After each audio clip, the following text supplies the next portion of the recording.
Hello everyone, I hope आप सब ठीक ठाक होंगे, जहाँ भी होंगे स्वस्थ होंगे, खुश होंगे और खुश होंगे। अ, आज का वीडियो है कि अभी अभी जो टाइम चला हुआ है वहाँ पर लोग इंडिया से बहुत लोग आ रहे हैं पुर्तगाल में। बहुत यानी कि बहुत बहुत यानी कि पूरी पूरी फैमिली, इसमें 2-3 बच्चे हैं, हस्बैंड वाइफ 5-6 जो भी है घर के मेंबर्स हैं सारे। मतलब मुझे डेली रूटीन में लोग पूछते हैं अपार्टमेंट के बारे में और घर के बारे में। और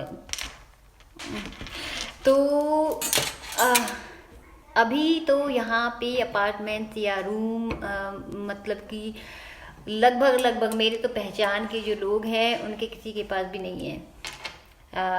मतलब कि मैंने खुद ही कई सारे लोगों को हेल्प की है फाइंड आउट करने में, बट है नहीं है। और जो कंपनी वाले हैं जो अपार्टमेंट या रूम ऐसे प्रोवाइड कराते हैं, तो पुर्तगाल में ये रूल है। और कंट्री में इतना उसको नहीं फॉलो करते हैं, लेकिन पुर्तगाल में है कि वो डॉक्यूमेंट्स मांगते हैं आपसे। या तो आपकी कोई पहचान का है, या 6 मंथ का या 5 मंथ का वो एडवांस मांगते हैं। सम टाइम अगर पहचान का है तो 2 मंथ्स का एडवांस मांगते हैं। कोई पेपर ना भी हो फिर भी वो घर दे देते हैं। लेकिन तो जो पोर्चुगी लॉ है, पोर्चुगी लॉ के अकॉर्डिंग आपको अपार्टमेंट बिना डॉक्यूमेंट्स के नहीं मिलता है, जिसमें आपका रेजिडेंट कार्ड होना चाहिए और IRS होनी चाहिए और सैलरी स्लिप होनी चाहिए। उसके बाद ही आपको अपार्टमेंट मिलता है। आप उसको अफोर्ड कर सकते हो या नहीं, उसके बाद विदाउट, अगर आप देसी पर्सन जो होते हैं बोलते हैं उनकी पहचान की आपको एकदम से आप आते हैं, मुश्किल है मिलना।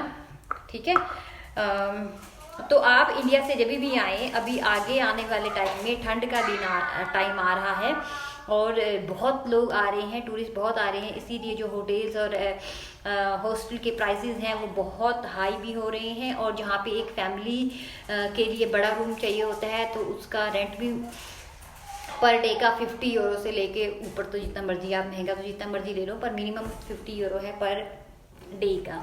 ठीक है, मे भी ज़्यादा भी है, पर कम से कम देखें तो आपको 50 यूरो का मिलता है जब आप आते हैं फैमिली के लिए। अगर आपको हॉस्टल चाहिए या होटल में रूम चाहिए रहने के लिए, बट होटल या हॉस्टल में आप कितने दिन रहेंगे, तो बेटर है कि जब भी आप यहाँ आने का प्लान बनाएं, फैमिली के साथ आ रहे हैं या कुछ भी, जैसे लड़के हैं या लड़कियां हैं वो तो किसी के साथ रूम में एडजस्ट हो जाते हैं। जहाँ पे ऑलरेडी 2 लड़कियां रह रही है या जहाँ पे 2 लड़के ऑलरेडी रह रहे हैं तो वहाँ पे एक और एडजस्ट हो जाता है ना। लेकिन फैमिली का बहुत ही मुश्किल है इस टाइम पे उनको T1 या T2 या फिर जो भी है अपार्टमेंट मिलना। तो आप अपनी पूरी रिसर्च के साथ और अपने वहीं से ही बात करके या फिर कोई पहचान का है आए यहाँ पे।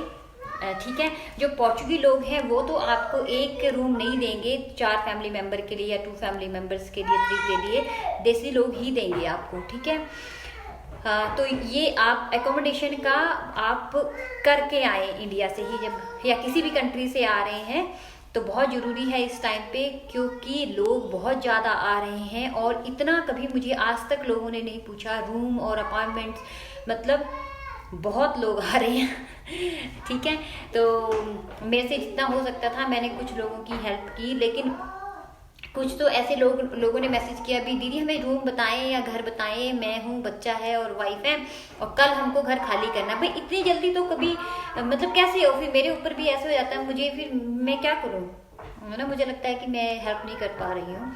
और जो गुरुद्वारा है या मंदिर वाले हैं वो भी कितने टाइम तक आपको रखते हैं। तो अच्छा है कि आप कुछ एक्स्ट्रा पैसे लेके आए अपने साथ, और वहीं से ही आप सबसे जो चीप वाला होता है, चीप एरिया में आपको, वैसे तो महंगा तो अभी तो जब टूरिस्ट आते हैं तो हर जगह ही महंगे होते हैं, फिर भी जो मार्ते मुनिश एरिया है यहाँ पे लिस्बन में, वहाँ पे आपको फिर भी जो कुछ देसी लोग हैं उनके चीप में मिल जाते हैं हॉस्टल में। ठीक है, अगर आप फैमिली वाले आ रहे हैं। ठीक है, तो आप जब भी इंडिया से आए तो कहाँ पे आपने कम से कम 2 महीने या 1 महीने कम से कम कहाँ सरवाइव करना है, इसका आप पहले से ही तय करके आए। ठीक है, ऐसा ना हो कि आप यहाँ पे आए तो एवरी डे का आपका होटल का भी 50 यूरो, 60 यूरो या 100 यूरो लग रहा है, सीजन पे और महंगा हो रहा है।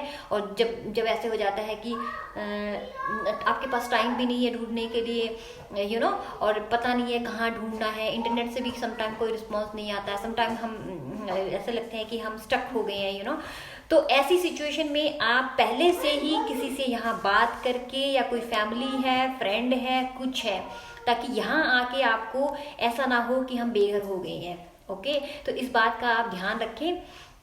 और आप मुझे, अगर ऐसे कोई लोग हैं, मैं आपको वैसे अब शेयर कर दूंगी जो साइट है जहाँ पे आप घर देख सकते हैं। पर ध्यान रहे कि पोर्चुगी लोग आपसे डॉक्यूमेंटेशन तो मांगते ही मांगते हैं, रेजिडेंसी और सैलरी। ये जो आया वाला पर्सन है तो वो कहाँ से देगा, वो तो नहीं दे सकता। कोई ऐसे लोग होते हैं वो राजी हो जाते हैं देने में, लेकिन उस कंडीशन में वो रेंट एडवांस में 5 मंथ्स या 6 मंथ या 4 मंथ्स का ज़्यादा मांगते हैं। ओके, लेकिन मैं आपके साथ साइट्स जो है वो शेयर कर दूंगी कहाँ, जहाँ आप देख सकते हैं। ठीक है, तो इस बात का आप बहुत ध्यान रखें, अपना एकोमोडेशन, आपका घर, आपका रहना 1 महीने 2 महीने तो ऐसे पर्सन के पास कि आप वहाँ आराम से 2 महीने रह के कहीं और फाइंड आउट कर पाएँ। ये बंदोबस्त करके जरूर आए, क्योंकि अभी तो बहुत फैमिलीज आ रही हैं, उनके साथ बच्चे हैं। ठीक है, अगर आदमी अकेला होता है सर्वाइव कर लेता है, या फिर लड़की अकेली होती है सर्वाइव कर लेती है, बच्चों के साथ बहुत मुश्किल है। ठीक है, फिर दूसरी कंट्री या इंडिया में बड़े बड़े घर छोड़ के आते हैं हम, है ना, यहाँ के कंपैरिजन। फिर स्टार्टिंग में यहाँ आके फिर लैंग्वेज की प्रॉब्लम, फिर एकदम प्राइस हमें हाई लगता है, इंडिया से आते हैं तो यहाँ पे हाई प्राइस लगता है हर एक चीज़ का, है ना। तो इसीलिए ये बहुत बड़ी प्रिकॉशन है। अभी ठंड आ रही है, ठीक है, ठंड भी आ रही है, आगे डिफ़िकल्टीज में बता रही हूँ, आगे मौसम ख़राब होने वाला है, बारिशें भी होंगी, और जो बहुत लोग आ रहे हैं, इसीलिए कंपटीशन ज़्यादा है, कहाँ यू नो सब जगह फुल है। ठीक है, और लैंग्वेज आपको नहीं आती है, तो इसीलिए आप जब आए तो ऐसी जगह पे जाएं या फिर कांटेक्ट करें कि आप 1 महीना तो कम से कम वहाँ पे रहें, उसके बाद आप फाइंड आउट करें प्लेसेस। ठीक है, तो किसी को अगर इस टाइप में साइट्स वगैरह की वो चाहिए तो फिर मैं वैसे तो देख सकते हैं इंटरनेट पे, अगर किसी को नाम चाहिए तो मैं शेयर करूँगी। ठीक है, आपके साथ कई लोग ऐसे होते हैं कि हाँ हम तो पैसे लेके आ रहे हैं और सब कुछ हो जाएगा, तो लेकिन जब यहाँ पैसे उड़ना शुरू होते हैं ना तो फिर पता नहीं लगता है। अगर 4-5 लोग एक फैमिली के हैं तो वो कितने दिन सरवाइव करेंगे इस होटल में। ओके, सबसे पहले तो रहने का होता है ना, सबसे पहले छत होनी चाहिए, उसके बाद है कोई ये लीगल एंट्री, वीगल एंट्री, फलाना ढिमकाना, ये पेपर, ये सब बात की बात है। सबसे पहले वो आपका बहुत ज़रूरी है। तो जितना आप कॉन्शियस इसलिए होती हैं, ऐसे होते हैं कि हमारे पेपर कहाँ से बनेंगे, लीगल पेपर कहाँ से बनेंगे, कोई हमसे ये मतलब कि जॉब कैसे मिलेगी, ये तो सबसे ज़रूरी है। जॉब वॉब, लीगल एंट्री, SNS, ये सब कुछ हो जाता है। अभी का जो टाइम है उसकी जो डिमांड है, सबसे पहले आपके पास रहने के लिए ठिकाना होना चाहिए। ओके, तो यही आज का वीडियो था।